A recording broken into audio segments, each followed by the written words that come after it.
Ladies and gentlemen, boys and girls, children of all ages, welcome to Reverend Sports Show. I'm your host, Robert, just getting off the air with WWE Extreme Rules 2016.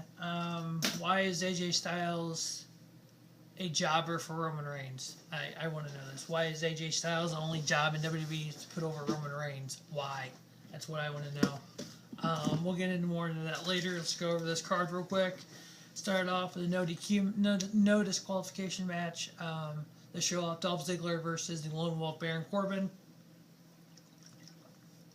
Get a little pre-show match. They also had a pre-show match at Payback.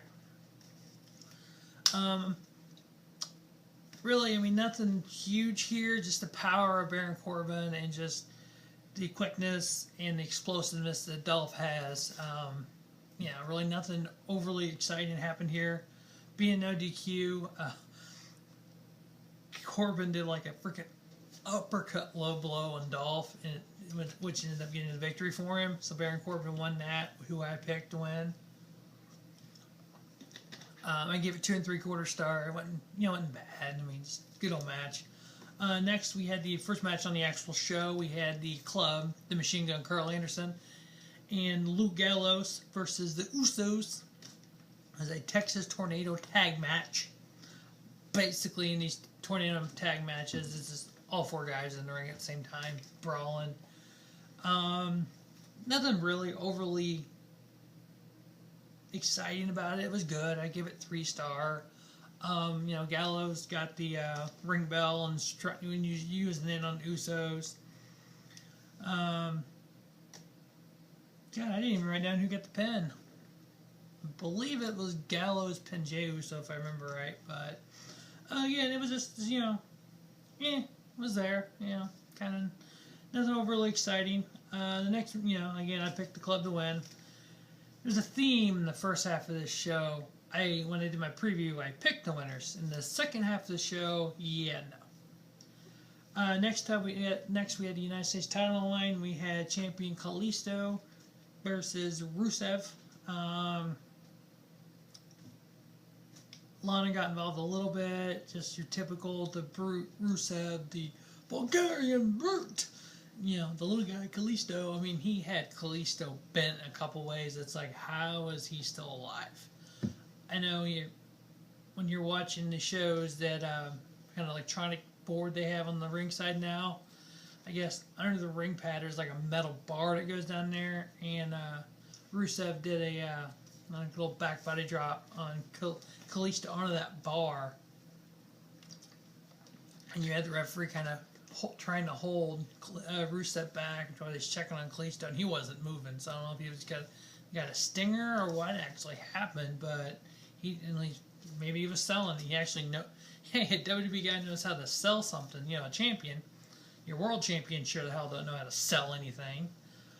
But yeah, so you had Rusev just kind of fighting the referee to get to him. Finally puts him into that acolyte thing he does, a submission, and gets the Kalisto automatically tapped out. So we have new United States champion Rusev. Like I said in the preview, that was going to happen. I give it 2 3/4 star. It was alright. I'm not a big Rusev fan. I don't know. I just don't get overly excited for his matches. Next, we had the WWE Tag Team Championships on the line. We had champions New Day versus the Von Villains. We actually had a different combination in New Day. We had Big E and Xavier Woods. Xavier started off with against Simon Gotch, and I will give English and Gotch credit for this. They really kind of cut the ring off. They wouldn't let Woods get over to Big E, and just kind of really kept him on their side of the ring. Kind of kept Woods on the mat. I was kind of worried at first when they started doing this, and finally Big E, Xavier's able to get over and get the tag. Big E comes in, just starts hitting suplexes. He had 4 belly-to-belly suplexes, boom, boom, boom. Had 3 on Aiden English and 1 on Simon Gotch. That finisher, I guess one of the tag team moves that the Von Villains does, the Whirling Derby, they hit it, and somehow Xavier kicked out of it. Other than that, I mean, it wasn't overly just, you know, it was good. Kofi did get involved toward the end. He come over and while the referee had his back to him, he gets up on the ringside and gets like a Pele type kick to Simon Gotch, and then Xavier could get the pin. So still, your WWE Tag Team Champions of the World, The New Day. I still need to find me some bootios, because I don't want to be booty. Just kind of like I said in the preview there, I think they're just kind of leaving the titles on the New Day now until Endzone Cash comes back. Next up, we had the one of the matches of the year. Wow. Fatal 4-Way for the Intercontinental title. Wow. It was really, really good. We had Kevin Owens versus Sami Zayn versus Cesaro versus The Miz. You know, current WWE Intercontinental Champion. All four are kind of standing, you know, and getting in the ring. They're kind of, you know, kind of a little face-off type deal. And first thing you see is freaking Sami Zayn was bucking across the ring and a hula kick on Kevin Owens, knocking him outside the ring. And then you had Cesaro taking out Miz over the top rope. So you kind of had Owens and Cesaro and Zayn, which I'm okay. Please have that one-on-one. A couple big spots. You had Kevin Owens on the top rope. You had Miz and Zayn kind of trying to do the little kind of flip thing off of it. You had freaking Cesaro come over and do like the Tower of Doom suplex type deal. Cesaro did the big swing on Miz. It got to where everybody hit their finishers. Everybody hit all their moves. Everybody was kicking out. It was just like, every time you see a pin, it's like, ooh, so close. So close. Yeah, at one point you thought Zayn was going to title. At one point you thought Owens was going to get his title back. And you thought Cesaro was going to win. You thought, you know, Zayn was going to win again. He thought Owens. He thought Cesaro. Is Miz going to retain? Did Miz, you know, it's like such back and forth. And you finally had Miz hit the Skull Crusher finale on the floor. Kevin Owens on the floor. Miz gets in, hits it on Cesaro. 1, 2, 3. You had The Miz retaining his Intercontinental Championship. Don't know where they go from here. Obviously, the Zayn Owens feud will continue, which it should. I believe Money in the Bank is the next pay-per-view, so hopefully they'll be in the Money in the Bank match. Cesaro, Owens, Zayn. Throw Dean Ambrose in the Money in the Bank. Throw AJ Styles in the Money in the Bank. Okay. I'd be fine with AJ Styles winning the Money in the Bank based on the person who happened to be standing in the ring when the pay-per-view went off the air. And it wasn't the champion. Well, he was in the ring when he was laying after a little move. We'll get there. We'll get there. Little tease. Next, we had the Asylum match with Chris Jericho versus... Oh, so I give that Intercontinental title a 4.5 star. I thought it was good. I don't like The Miz, so if anybody would have won besides The Miz, I would say 4 3/4, possibly 5 star. Since The Miz won, retained 4.5. Next, with the Asylum match, we had Jericho versus Dean Ambrose. Ambrose went up the cage and got the mop. Was poked Jericho in the ear with a mop. Then he was trying to mop up Jericho. Yeah. That was Michael Cole's stupid joke, not mine. Just Ambrose doing things from on top of the cage. He climbed to the top of the cage and the elbow drop off.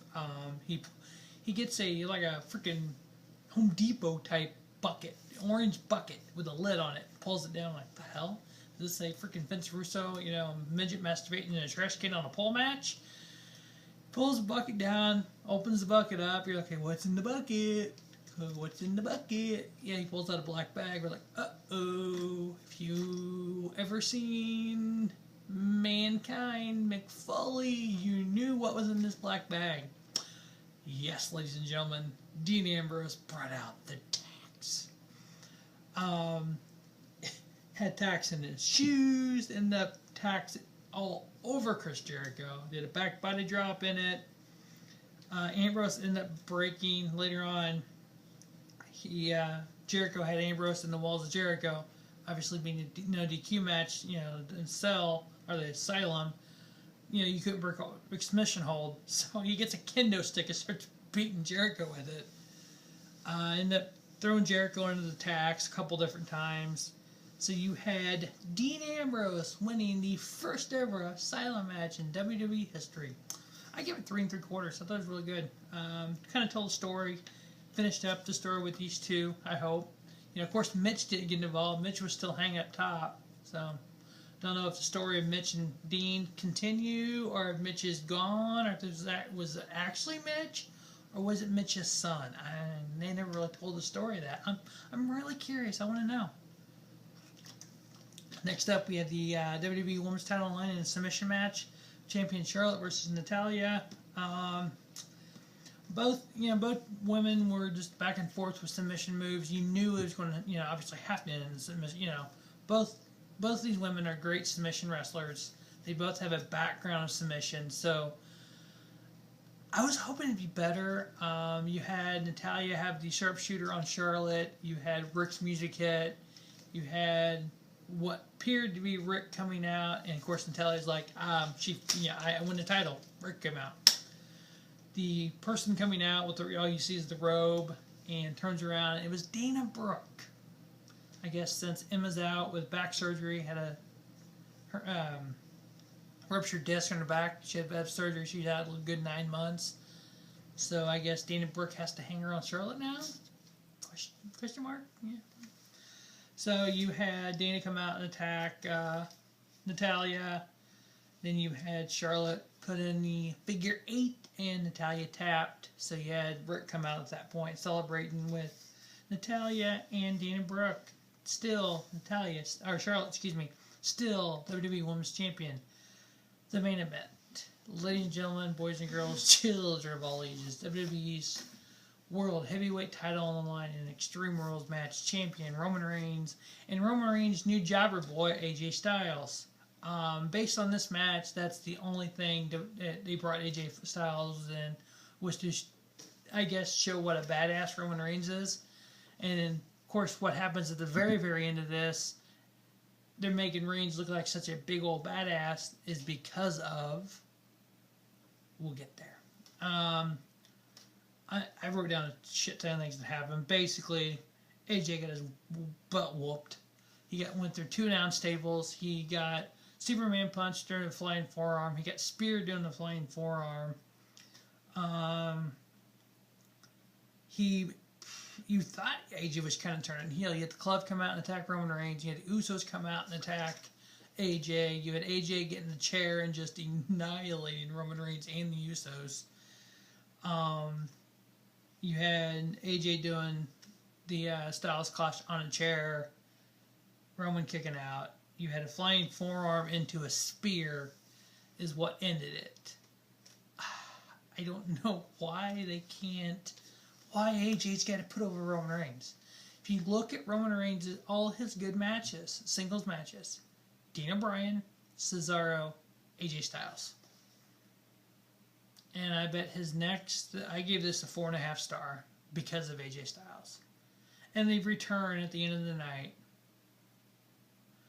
after a pedigree by Seth freaking Rollins. Hell yeah. I guess Money in the Bank is going to be Seth Rollins versus Roman Reigns for the WWE World Heavyweight title. I'd rather see AJ and Seth Rollins, but hey, Seth Rollins can carry this Samoan butthole, Roman Reigns. It's kind of funny how the crowd's chanting Roman Reigns sucks. He puts AJ through the second announce table, and the crowd's saying, "You still suck." Trying to make him a badass heel, I guess. I guess they wanted to flip these two guys. When Seth pulled that title up like this, that crowd just went ballistically crazy. Cheer. Seth is over as a mofo right now. I think the network would explode if we see Seth Rollins versus AJ Styles. I'm just saying. But overall, decent show. 2 4.5-star matches, 2 matches of the year. Yep. So I'm gonna get out of here. I gotta get to work in the morning. So please take a look at Rubber Sports Show. As always, thanks for watching the Rubber Sports Show and have a spiffy night. Rubber Sports, your YouTube leader in sports content.